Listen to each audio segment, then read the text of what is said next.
You don't know the trauma that is going to be with him for the rest of his life. Imagine someone stealing a precious photo of your child and using it online to bully them. This is happening to Mao's son, Kent. He's facing cruel harassment at school and online. However, they refuse to remain quiet. They are fighting back. This is the story of their family and their fight for justice against bullying. My name is Mao Her, and I'm the parent of Kent Moan. I'd like my son to stand up so you can see who he is.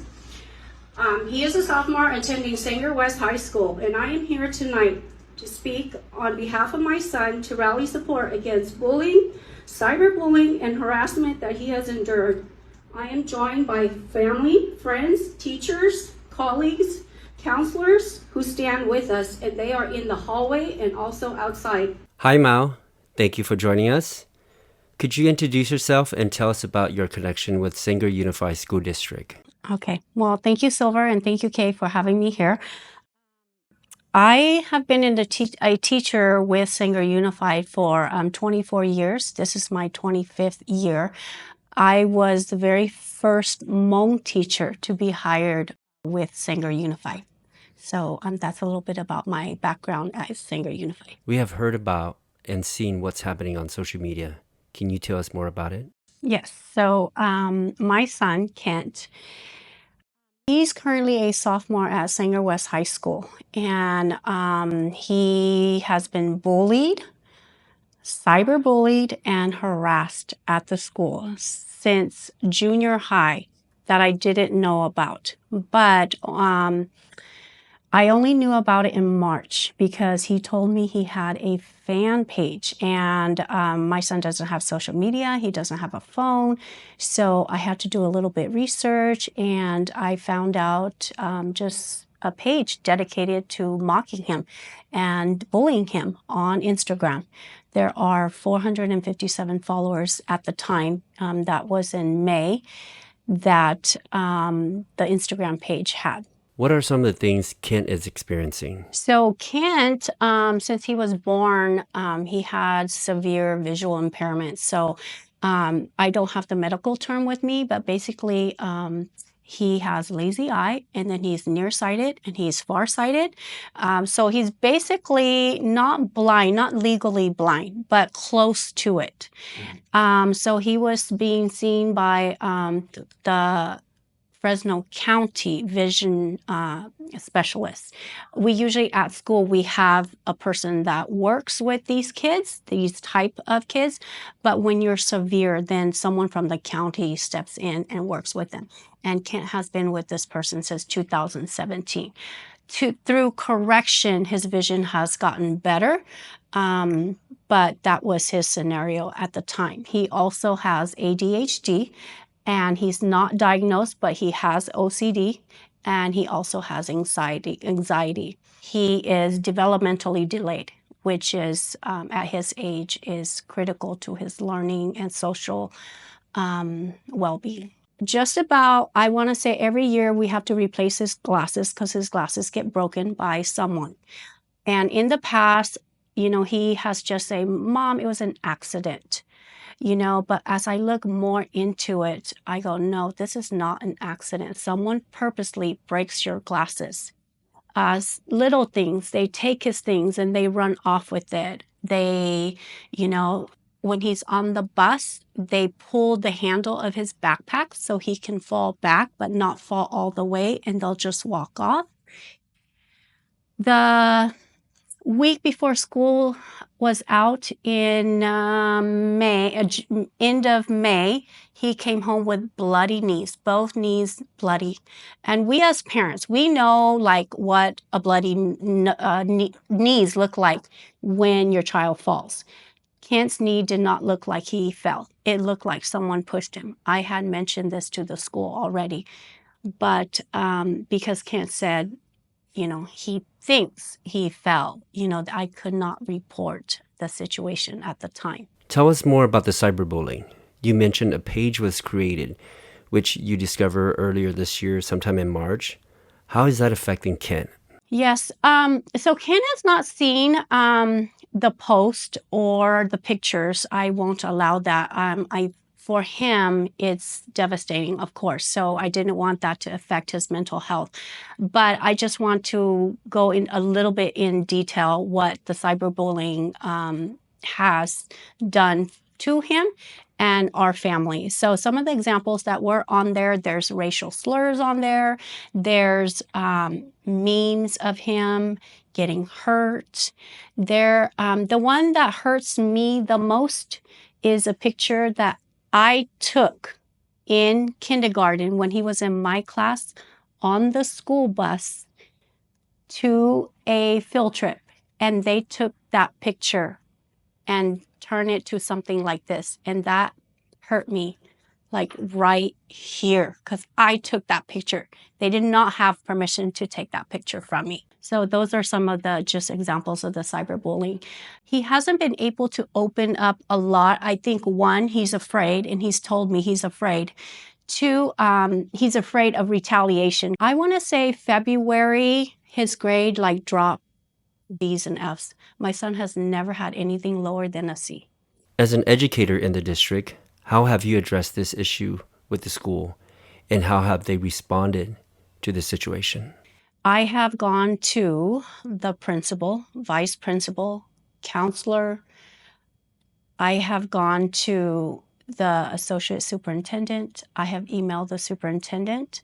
That is at the school system. That's the highest you can go to, except for the school board. So I have gone to all of them. I have not received a lot of, I would say, resolution. I have not received a lot of resolution. What my husband and I needed was a resolution to all of this, which was to find all of these students who have made these memes and posts and comments about my son, and they need to be punished according to Sanger Unified's, harassment and bullying policy. And that has not happened since March. You have gone to the administrators and the board of trustees. You mentioned laws that has been violated. Can you talk about those? Mm-hmm. I mentioned my husband mentioned two that the school has violated, and those are Penal Code 422.6A.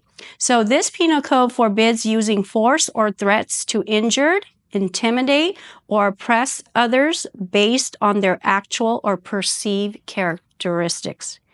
And then Penal Code 422.55 defines a hate crime as a criminal act committed because of a perceived characteristics such as disability, gender, race, etc. And my son Kent falls under the category disability. So these are the two main ones that the school has violated. So as far as like education codes, there is Education Code 32261A. This one recognizes the right of pupils to a safe and secure campus. And because my son is not safe at Sanger West, it violates this code.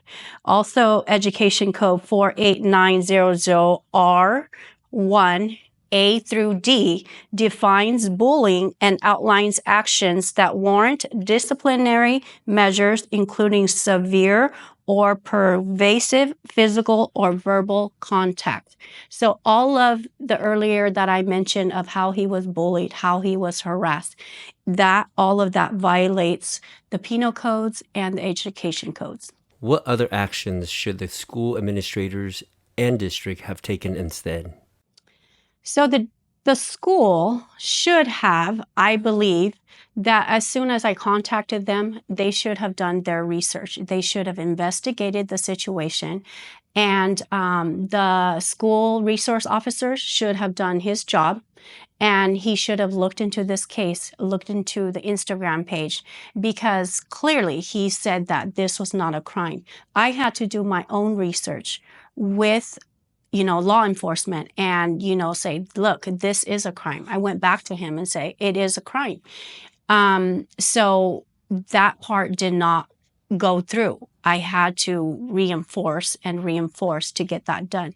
The school should have also taken action immediately and looked into, like I said, these students, whoever made these posts and memes and vulgar content, they should have been punished right away according to their policy.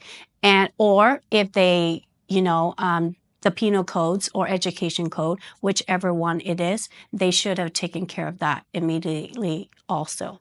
If you can speak to the students involved, including the followers of the page, what would you say to them? Well, if you are even just a follower, I truly believe that it is wrong in the first place, because this page is not meant to be a happy post or a happy page. This is a page to mock someone, to humiliate someone, to hurt their feelings, to bully someone, to harass someone. And it is wrong in every way. If you are someone who is making the meme or the post, it starts in the home.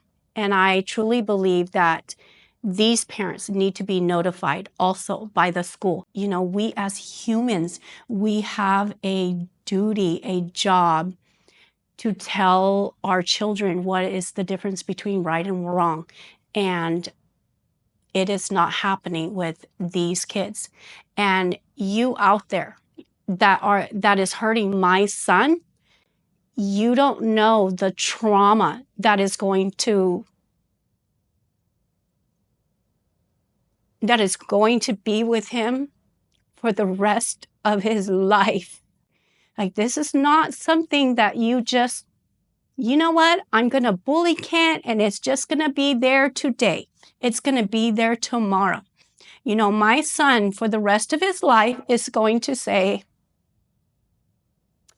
when I was in high school, I was bullied. When I was in this grade, someone did this to me. Would you like for someone to do that to you? What would you say to parents who are facing similar situation like this? Do not wait too long. Do not wait too long. You need to speak up for your child. They are scared.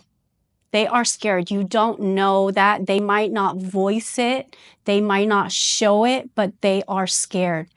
They will give you tiny hints. And you need to listen. You need to listen to what they are saying. Do not talk to them during, some noisy area. Take them somewhere quiet. Take them out. Or, pull them to a quiet room and talk to your child. Listen to your child. That's how you're going to really find out that they are either being bullied, they are being harassed, or cyberbullied. Speak out to other parents or other people out there that have similar situations. If they reach out to you, talk to them. You can share the same experience. You can get more information for them and reach out to whoever you need to reach out. There are organizations out there that help with cyberbullying, with bullying and harassment. There are also they have lots of programs out there that help with it also. But do reach out to the school, the administrators. Like I said, if you have to go to the school board like I did, go. You need to be the voice for your child.